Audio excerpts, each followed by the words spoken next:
വിശ്വാസം എല്ലാം എന്നെങ്കിലും ആദിയുടയുന്നുണ്ടെങ്കിൽ ദൈവമേ, നിന്നിൽ നിന്ന് ഞാൻ അകന്നു പോയി എങ്കിൽ എന്നോട് ക്ഷമിക്കണമേ എന്ന് നിലവിളിച്ചപേക്ഷിക്കാം.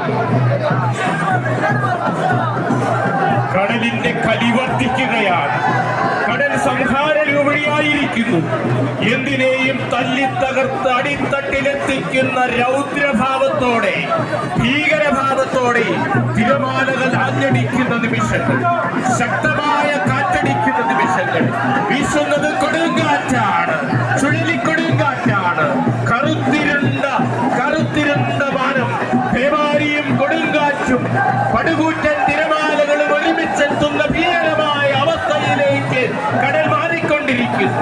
മരണഭയത്താൽ വെപ്രാളപ്പെട്ടുകൊണ്ടിരിക്കുന്ന കപ്പൽ യാത്രികർ ദൈവമേ രക്ഷിക്കണമേ എന്ന് നിലവിളി ഉയരുന്നുണ്ട്. പ്രാണഭയത്താലുള്ള നിലവിളിയാണവ. കരയുന്ന അനേകം ആളുകൾ കപ്പലിലുണ്ട്. പ്രതീക്ഷ അർപ്പിക്കുന്ന ആളുകൾ അനവധിയുണ്ട്. കൊടുങ്കാറ്റ് വീണ്ടും വീണ്ടും ശക്തി കൂടുന്ന നിമിഷങ്ങളിലേക്ക് പ്രവേശിക്കുകയാണ്. ഈ കാഴ്ചകളൊക്കെ ദൃശ്യവൽക്കരിക്കുമ്പോൾ കടപ്പൂർ കരക്കാരുടെ കപ്പൽ കൈകാര്യം ചെയ്യുന്നതിന്റെ വൈദഗ്ധ്യവും അഭിനന്ദിക്കപ്പെടേണ്ടതാണ്. യോന കപ്പലിലുണ്ട്. യോന കപ്പലിലുള്ള കാലത്തോളം, യോന കപ്പലിലുള്ള സമയത്തോളം കടൽ ശാന്തമാവില്ല. കടൽ പ്രക്ഷുബ്ധമായിക്കൊണ്ടിരിക്കും. കടൽ ശാന്തമാകണമെങ്കിൽ യോനായെ കടലിലേക്ക് വലിച്ചെറിയണം. യോനായെ